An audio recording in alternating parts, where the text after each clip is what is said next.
Assalamu alaikum, ladies and gentlemen, members of the media. We are honored here today to receive the Foreign Minister of the Kingdom of Saudi Arabia. He and the Foreign Minister of Pakistan will now address the media briefing, starting with the Foreign Minister of Pakistan. Thank you. Bismillahir Rahmanir Rahim. Namadu Nusalli ala Rasul al Kareem. Your Highness, let me begin with the reiteration of profound gratitude to His Royal Highness Muhammad bin Salman bin Abdulaziz, Crown Prince and Prime Minister of the Kingdom of Saudi Arabia, for the generous hospitality extended to us during our recent visit, led by Prime Minister of Pakistan Muhammad Shahbaz Sharif, from 6th to 8th of April 2024 in Harman Sharifan cities. The government and people of Pakistan have deep regard for the kingdom, the custodian of the two holy mosques, His Majesty King Salman bin Abdulaziz, and His Royal Highness the Crown Prince. The delegation led by my brother, His Highness Faisal bin Farhan, which includes Excellencies Ministers for Environment, Agriculture, Water, Industry, Mineral Resources, and Investment, together with the Secretary General of the Saudi Pakistan Special Committee and senior officials from the Ministry of Energy and Public Investment. Your Highness, it is indeed a great pleasure to receive this high-powered delegation in Pakistan. And within a matter of few days after our visit in the Kingdom of Saudi Arabia just last week, I can't recall it's such a high level and impressive group of dignitaries visiting from the Kingdom to Pakistan in the last 35 years of my political career. Today we had comprehensive discussions covering various aspects of our multifaceted cooperation. I must say and acknowledge that I am deeply impressed with His Highness' wisdom and his ministerial colleagues' contributions and of the entire Saudi team in our deliberations this morning. We discussed ways and means to transform our fraternal, cordial relations into a mutually beneficial strategic and economic partnership. We greatly appreciate the keen interest of the leadership of Kingdom of Saudi Arabia in enhancing investments in Pakistan. This visit provided the Saudi delegation with the first-hand experience of the Special Investment Facilitation Council, which serves as a one-window platform for the fast-track decision-making and promoting and facilitating foreign direct investments in Pakistan. Using the SIFC platform, Pakistan is committed to strengthening investment processes, updating regulations, and enhancing infrastructure. This commitment aims to foster a flourishing economic environment and establishing Pakistan as a hub for investment and innovation, ready for significant investment inflows in Pakistan from Kingdom and other friendly countries. We are optimistic that the detailed briefings presented to the high-powered Saudi delegation at SIFC today about the extensive investment opportunities in our agriculture, IT, mining, energy, and other sectors have successfully highlighted viable and attractive investment opportunities and options, effectively capturing their interest under the leadership of His Highness, my dear brother, Foreign Minister of the Kingdom of Saudi Arabia. Pakistan is committed to providing Saudi investors full support, relevant safeguards, and conducive environment for investment. Honorable Prime Minister Shahbaz Sharif has directed SIFC and relevant ministries to move forward on investment projects in a diligent and time-bound manner on fast track. We look forward to continued government-to-government and business-to-business engagements as we take steady strides on the journey we have started today in the leadership of His Highness, the Foreign Minister of the Kingdom of Saudi Arabia and his delegation. Let me reiterate my heartfelt gratitude to His Highness and my dear brother, Foreign Minister, and his team for a very short, but I believe a very productive visit to Pakistan. I thank you all. Bismillah ar-Rahman ar-Rahim. Assalamu alaikum. Your Excellency, my dear brother, thank you very much for your comments and introduction. Thank you for hosting us here today in the Foreign Ministry. And I would like to express my profound appreciation and that of my accompanying delegation to the government of the Islamic Republic of Pakistan for the hospitality and warm reception we have received during this visit. This visit comes as a result of the meeting between His Excellency the Prime Minister and His Royal Highness the Crown Prince, after which the Crown Prince instructed that this delegation be formed and come in very quick succession after that meeting to follow up on the discussions, the very fruitful discussions between the two leaders. And we have had a productive series of meetings already with our counterparts, with our colleagues. We have also had the honor of meeting His Excellency the President and the Prime Minister. And during all of these meetings, we stressed the importance and the strategic depth of this relationship. We stressed the commitment of the Kingdom of Saudi Arabia to further exploring avenues to deepen and strengthen that relationship. And we had a similar commitment from our colleagues on the Pakistani side. We were extremely impressed by the very, very proactive attitude that we saw in our meetings, especially with the Investment Council. We saw a very, very strong business-focused approach on addressing the challenges, addressing the opportunities, highlighting the work that we can do together. And I feel very, very confident that the results of this visit and the results of the work being done between the two respective teams with this attitude, with this approach of focus on results, focus on overcoming hurdles, will deliver significant benefits for both of our countries, will significantly accelerate the process of achieving those investments that we are looking at together. And I can say that there is significant opportunity to increase the level of investment that is already on the table. And we saw today significant other opportunities that we can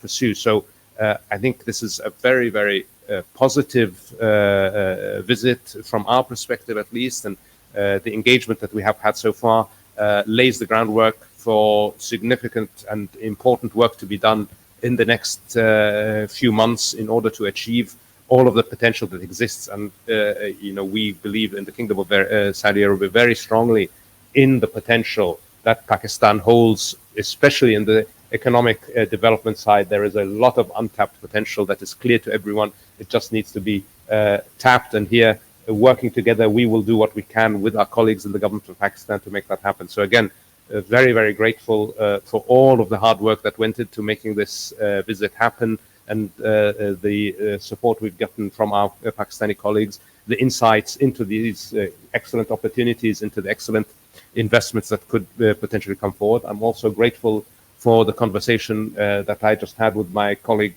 the Foreign Minister, where we covered all of the areas of mutual and concern in regional and international affairs. And as usual, Pakistan and the Kingdom of Saudi Arabia see eye to eye. We have an outlook that is unified by our fraternal relationship, our brotherhood in Islam, but also by our shared outlook for geopolitics. So we will continue to work together for our economic prosperity, but also for the security of our region and of the world. And I'm always happy when I'm able to be here, Your Excellency. So thank you again for receiving us. Okay, we'll now start the Q&A session. The first question will be asked by the representative of Saudi Press Agency, Mr. Abdur Rahman Hayat. He will address the question to the Foreign Minister of Pakistan. Sir Abdur Rahman Hayat from Saudi Press Agency. My question, leadership of Pakistan and Saudi Arabia have agreed to upgrade the long-lasting Pak-Saudi relationship to a lasting strategic and economic partnership. What step is Pakistan taking to invite investment from Saudi Arabia, and how does Special Investment Facilitation Council support this process? Yeah. Highness, you have a, yeah, no.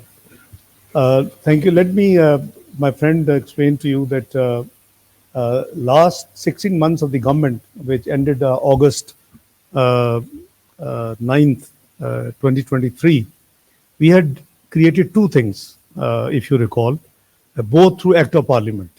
One was the creation of a small investment facilitation council.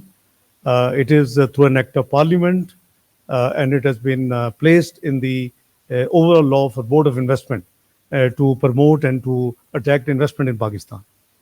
Now, this is a one-window facilitation, institution.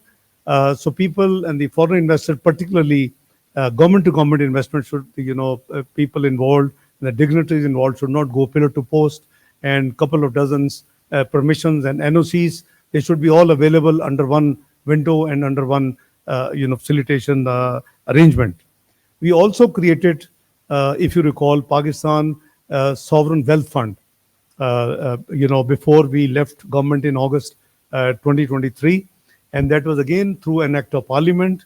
On the law itself, you can see that this Sovereign Wealth Fund has an initial investment portfolio of $9 billion equivalent. It may have been by the boost of the stock change now, it might have added more value, but at the time of launch, it was 2.3 trillion rupees, worth of assets with this. Now we are looking towards expanding through SIFC and using this vehicle. For example, we are very, rich history in agriculture. We have a great scope in IT. We have mines and minerals worth of over $10 trillion against Pakistan total debt of 130 billion peanuts of dollars, total national debt and liabilities. So we have to streamline those assets and use this vehicle. So we have different opportunity. Depends on the appetite of the investor. For example, our dear delegation and led by my dear brother, Foreign Minister of Kingdom of Saudi Arabia, we have given a lot of big menu which covers the energy, IT, agriculture, mines and minerals, your hydro dams, your solar, you name it, it's there. So obviously it is there. They would reflect it, they would go through it, they will go back home, they will discuss with the relevant departments, and obviously inshallah we will have. So we have to actually use the SIFC, because your question was SIFC and Saudi Arabia. We have fraternal ties, we have a rich background, we have been seen together on all international forums on the common approach to multilateral at the multilateral forums. So this has already a very rich relationship between the two brotherly countries. Now we are trying to, and with the help of my dear brother, His Highness the Foreign Minister of Kingdom of Saudi Arabia, what we are aiming at, in accordance with the vision of Prime Minister Shahbaz Sharif, to convert this upscale this relationship and convert it into a viable strategic and economic partnership, so that we both can benefit. So we have about 2.8 million diaspora in Saudi Arabia. They are hosting. I just thank my brother for being a great host, and they are 28% of our Pakistani expats abroad. So we have a huge agenda to work with, and Pakistan is a great potential. I was telling my brother that I'm born optimist, because this country, which was declared macroeconomic unstable country in 2013, turned out to be within 3 to 4 years, 24th global economy of the world, with the prediction by the Pricewaterhouse that it will be part of G20 within the next few years. So this is the potential of Pakistan. We are trying to streamline, and for that we are looking towards experience and the expertise and the support from our very dearly brotherly country and its leadership. Now I will give the floor to Mr. Shokat Piracha of Aaj News. Thank you very much. Very poor uh, Highness, the Foreign Minister of Kingdom of Saudi Arabia. As Foreign Minister of Pakistan has rightly said that we never seen such a big delegation from Saudi Arabia, and obviously appreciation for His Excellency the Ambassador uh, Nawaf bin Said Al Maliki for his contributions. My question to Honorable Foreign Ministers, both of them, is uh, how Saudi Arabia views the ongoing international efforts for ceasefire in Gaza? And secondly, what are the likely consequences of the recent escalation for the peace and stability of the broader region where we all live? Thank you very much. Thank you very much for your question. And what can I say about Gaza except that the international efforts towards a ceasefire have been wholly insufficient. We are now well beyond 33,000 civilians killed. We are now actively discussing the potential for famine in Gaza. Again, famine. That means people are starving to death because humanitarian assistance is not getting to them. This is an unacceptable situation.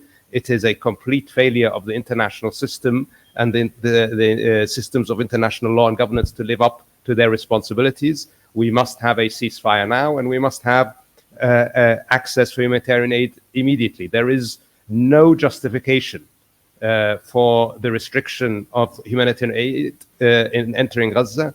It is a reality that despite 2 UN Security Council resolutions, we have not seen sufficient aid entering. We have finally now started to see a turnaround in the issue of aid. Unfortunately, that happened after 6 Western aid workers were killed by Israel. But it didn't happen after 33,000 Palestinians were killed. So this shows you the continuing double standard that we have to deal with and we have to live with.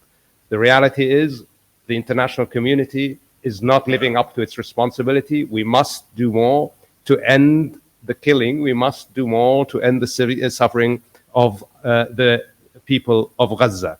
And we will continue to call for that, and as we will do that with our partners around the world. Look, we are already in an unstable region. The humanitarian catastrophe in Gaza is already inflaming the region. We do not need more conflict in our region. We do not need more confrontation in our region. So it is our position that de-escalation must be everybody's priority. When there are differences, they should be resolved through dialogue, not through the use of force. And we will do everything we can to push in that direction. Thank you. If, with your permission, my dear brother, if I can add few words on this issue. It's a very important issue, and Pakistan is deeply concerned over Gaza issue. I share the feelings, the statement of my dear brother, Highness, the Foreign Minister of Kingdom of Saudi Arabia. We have talked about this subject bilaterally, and I think it is a time that this genocide must end, because 33,000 killings of of Muslim brothers and sisters and small innocent children. This is far too much, and the world conscious must wake up. I think we both agree that what we need is immediate and unconditional ceasefire to take place. We both believe that unimpeded humanitarian assistance to the besieged people of Gaza should go. They should not let them be killed by starvation. In addition to the what genocide there is taking place, there's the return of the displaced Palestinian must also take place, and the accountability of the crimes which have been committed. I mean, we have been seeing the centuries old and the decades old crimes are being investigated, and accountability is undertaken in the recent last few decades. Why not for this genocide crime? So I fully endorse my brother's feeling. Pakistan is deeply concerned. We believe the perpetual solution to this issue will be when Palestinian state is established according to the 1964 resolution with Al-Quds Sharif with its capital. I think that is what is required. It is good for Israel perhaps also, but I think it is need of the hour, and the world community must wake up. You just heard my brother saying that only 6 killings of the Western people woke them up, and we saw some action being taken place, but for months there was no movement. So I share my brother's feeling, and on behalf of Pakistan, on a personal behalf, that this is something I think the world must, act fast and as fast as it can. Thank you. Thank you. I would now ask Mr. Muhammad Ejaz from GNM to pose a question to the Foreign Minister of Pakistan. Yeah, I would like to ask a question from both the dignitaries here. As you mentioned in your speech earlier about the Pakistani diaspora, I would like to ask the Pakistani diaspora is living in the Saudi Arabia for very long, and they are playing a very positive role in the Saudi society and the development. How Pakistani diaspora can play its role in future strengthening the tie with the both. I would like to ask my guest foreign minister how Pakistan is facing a challenging situation, and the world is also facing different challenges. How Pakistan and Saudi Arabia will both proceed to overcome these challenges and to face the situation as you have mentioned in Gaza? Well, let me just explain to you that, I again thank His Highness and the Kingdom of Saudi Arabia leadership for hosting our 2.5 million, Pakistanis there, which is 28% of the workforce of Pakistan. And their contribution in the national exchequer through the remittances is tremendous. Is almost 25% of the total remittances Pakistan receives from all over the world from Pakistani expatriates. Number two, I have requested my dear Highness brother that if the kingdom could consider that we have a new policy which has been decided by Prime Minister Shahbaz Sharif, that we would now train our labor force and our human resource export based on skill training, and particularly in different fields. So, the kingdom is coming up with a huge 2030 vision. The vision of the leadership of Kingdom of Saudi Arabia, His Royal Highness the Crown Prince, Mohammed bin Salman. So they are creating a new world in the name of new city. So I have requested that kingdom may kindly consider. We will meet the standards, we will meet the skill requirements, we'll meet more human resource export from Pakistan. So, we have discussed this subject in detail. Would you like to add, Your Highness? Excellency, yes. First, on our brothers from Pakistan who live and work in the kingdom, as I told you, Excellency, we are incredibly grateful for the contribution that they make and have made historically to the development of the Kingdom of Saudi Arabia. Our brothers from Pakistan have stood side by side with us for decades now in building our country, and we are very grateful for that, and they are a very important positive contribution to our economy, and they continue to be so, and I'm sure they will continue to be such in the future. And with the initiatives of the government, we hope we can add additional value for both of our countries in that regard. Obviously, as regards facing challenges together, we will have to cooperate, and we will rely on each other's support as we have historically, and we have always overcome the challenges in the past, and we have helped others together and have overcome. Both Pakistan and the Kingdom of Saudi Arabia very much believe in dialogue and cooperation to address the challenges that the world faces, and we will work together to bring others into that mindset and to work into that direction. Thank you. Last question. Because of the time constraints, we have room for only one question, and that would be Ms. Mona Khan from Independent Urdu. Thanks for the opportunity. My question is for the Excellency, Foreign Minister of Saudi Arabia. Your delegation has received a detailed briefing from the SAFC on the investment opportunities in Pakistan. So what are the key sectors your investors are looking for? Thank you. Thank you very much. I prefer not to go into any specific sectors, although I will say it was a very broad presentation in several strategic areas. What I will say is that we were very impressed. We were not just impressed by the breadth of opportunities that exist, we were impressed by actually the format. this gave us some very, very significant confidence that we will be able to move forward on those projects that we decide to identify as worthy of investment. Because this new format, a real interagency, intergovernmental approach focused on getting things done, this is something that we were very, very enthusiastic about. So I think for us, what was most important was the new approach that we saw. We were already quite confident that Pakistan had significant investment opportunities in a multitude of sectors. So I'm sure that we will be moving ahead significantly on all of those. But I just want to emphasize this new approach is something that gave us a lot of confidence. Thank you. Okay. Thank you very much. This concludes our media briefing, and we thank His Royal Highness, the Foreign Minister of Saudi Arabia and the Foreign Minister of Pakistan.